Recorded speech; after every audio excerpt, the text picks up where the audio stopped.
नमस्कार दोस्तों, हमारे चैनल में आप सबों का एक बार फिर से स्वागत है। दोस्तों, अक्सर पौराणिक कथाओं में नचिकेता और यमराज के संवाद की कहानी सुनाई जाती है। एक बालक जो सशरीर यमराज तक पहुंचा और उसने जीवन और मौत से जुड़े रहस्य जान लिए। दोस्तों, नचिकेता क्यों गए थे यमराज के पास और उसने यमराज से क्या क्या रहस्य जाने, आज हम इन्हीं बातों पर चर्चा करेंगे। इसके पीछे बहुत ही सुंदर कहानी है, इसलिए वीडियो को बिना स्किप किए अंत तक जरूर देखिए और वीडियो पसंद आए तो लाइक, शेयर और सब्सक्राइब जरूर कीजिए।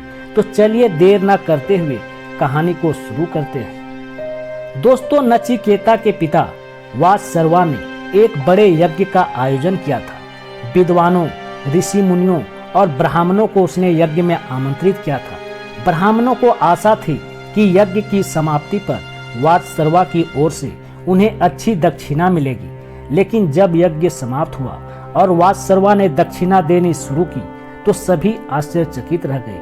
दक्षिणा में वह उन गायों को दे रहा था जो कि बूढ़ी हो चुकी थी और दूध भी ना देती थी। यज्ञ प्रारंभ होने से पूर्व वात्सर्वा ने घोषणा की थी कि वह यज्ञ में अपनी समस्त संपत्ति दान कर देगा। इसी कारण यज्ञ में कुछ ज्यादा लोग ही उपस्थित हुए थे, पर जब उन्होंने दान का स्तर देखा तो मन ही मन नाराज होकर रह गए। वात्सर्वा के पुत्र नचिकेता से यह देखा न गया। संपत्ति के प्रति अपने पिता का यह मोह उसे बर्दाश्त न हुआ। तब उसने अपने पिता से कहा, पिताजी, ये आप क्या कर रहे हैं? उनके पिताजी ने जवाब दिया, देखते नहीं, मैं ब्राह्मणों को दान दे रहा हूँ। फिर नचिकेता ने विनम्रता पूर्वक कहा, लेकिन ये गाय तो बूढ़ी है, जबकि दान में आपको अच्छी गायें देनी चाहिए। इस पर वात्सर्वा ने झल्ला कर कहा, तुम मुझसे ज्यादा जानते हो कि कौन सी चीज दान में देनी चाहिए और कौन सी नहीं। नचिकेता फिर से विनम्रता पूर्वक बोले, पिताजी, दान में वह वस्तु दी जानी चाहिए जो सबसे ज्यादा प्रिय हो, और आपका सबसे प्रिय तो मैं हूँ। आप मुझे किसे दान में देंगे? वात्सर्वा अपने काम में व्यस्त थे, इसलिए उन्होंने नचिकेता के बातों पर ध्यान नहीं दिया। नचिकेता फिर वही सवाल दोहराया। वात्सर्वा फिर भी ध्यान नहीं दिया। जब बार बार नचिकेता एक ही सवाल पूछ रहे थे तो वात्सर्वा ने गुस्से में आकर कहा, मैं तुझे यमराज को दान में देता हूँ। नचिकेता पिता की आज्ञा मानते हुए यमलोक की ओर चल दिए। वात्सर्वा ने नचिकेता को काफी समझाने का प्रयास किया, लेकिन वह नहीं माना। उसने सभी परिजनों से अंतिम भेंट की और यमराज से मिलने चल पड़े। लगातार 3 पहर तक चलने के बाद वह यमपुरी के द्वार पर जा पहुंचा। वहां पर 2 यमदूत पहरा दे रहे थे। उन्होंने जब उस बालक को देखा तो आश्चर्यचकित रह गए। कौन है यह बालक जो मौत के मुंह में चला आया? दोनों सोचने लगे। उनमें से एक यमदूत ने गरजते हुए बोले, कौन है तुम और यहाँ क्या करने आया है? तब नचिकेता ने विनम्रता पूर्वक कहा, मेरा नाम नचिकेता है और मैं अपने पिता की आज्ञा से यमराज जी के पास आया हूँ। बालक की बात सुन यमदूत ने फिर पूछा, तुम यमराज से क्यों मिलना चाहते हो? इस पर नचिकेता ने कहा, क्योंकि मेरे पिताजी ने मुझे यमराज को दान में दिया है। नचिकेता की बात सुनकर दोनों यमदूत हैरान रह गए और सोचने लगे, बड़ा अजीब बालक है, इसे मृत्यु का जरा भी भय नहीं। वे दोनों नचिकेता को डराने का काफी प्रयास किए, लेकिन असफल रहे। नचिकेता पर जरा सा भी असर नहीं हुआ और वे एक ही हट कर रहे थे कि यमराज से मिले बगैर वे कहीं नहीं जाएंगे। इस पर एक यमदूत ने कहा, यमराज इस समय यमपुरी में नहीं है, वे 3 दिन बाद लौटेंगे। नचिकेता ने कहा, कोई बात नहीं, मैं 3 दिन तक प्रतीक्षा कर लूंगा, और वहीं द्वार पर बैठ गया।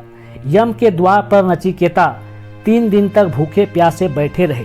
जब नचिकेता के बारे में सारी बातें यमराज को पता चली तो वे भी आश्चर्यचकित रह गए और खुद उनसे मिलने चले आए।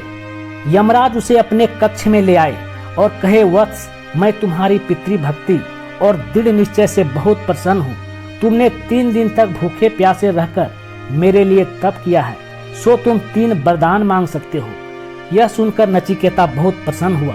तब नचिकेता ने कहा, अगर आप मुझे 3 वरदान देना चाहते हैं तो पहला वरदान ये दे कि मैं जब अपने पिता के पास वापस लौट जाऊं तो उनका गुस्सा शांत हो जाए।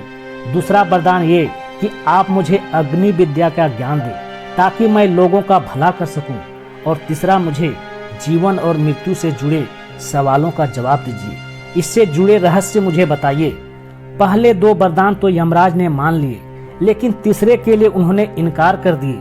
लेकिन नचिकेता की जिद और लगन के आगे उन्हें हार माननी पड़ी। नचिकेता के सवाल पर यमराज को जवाब देना पड़ा। यमराज ने कहा, किसी की मौत क्यों होती है इसे समझाना बहुत कठिन है। ये कर्म फल का परिणाम भी है और भाग्य का लेख भी। जो भी संसार में जीवन पाता है उनका वहां रहने का एक निश्चित समय होता है। उसके बाद उसे किसी न किसी रूप में संसार को छोड़ना ही पड़ता है। नचिकेता ने फिर पूछा, मृत्यु किन लोगों को पीड़ा नहीं देती? इस पर यमराज ने कहा, जिसने कभी पाप न किया हो, जो दूसरों को पीड़ा न देता हो, जो सत्य के मार्ग पर चलता हो और जिसने अपने धर्म और कर्तव्य का पूरी निष्ठा से पालन किया हो, उसे मृत्यु कोई पीड़ा नहीं देती। इस तरह नचिकेता ने यमराज से कई सवाल किए, जिनके जवाब यमराज ने दिए। उसके बाद यमराज ने नचिकेता को आशीर्वाद देकर उसके पिता के पास वापस भेज दिया। वहां से लौटने के बाद नचिकेता अध्ययन में लग गया, क्योंकि जीवन की सही राह उसे प्राप्त हो चुकी थी। उसी राह पर चलकर वह एक बहुत बड़ा विद्वान बना और सारे संसार में उसका नाम अमर हो गया। दोस्तों, यमराज और नचिकेता के इसी संवाद पर कठोपनिषद की रचना की गई है। महर्षि कठ ने इसे लिखा है। आप चाहें तो इस ग्रंथ का अध्ययन कर सकते हैं। दोस्तों, आपसे विदा लेता हूँ। फिर किसी अन्य कथा के साथ हाजिर होंगे। तब तक के लिए नमस्कार। जय हिंद।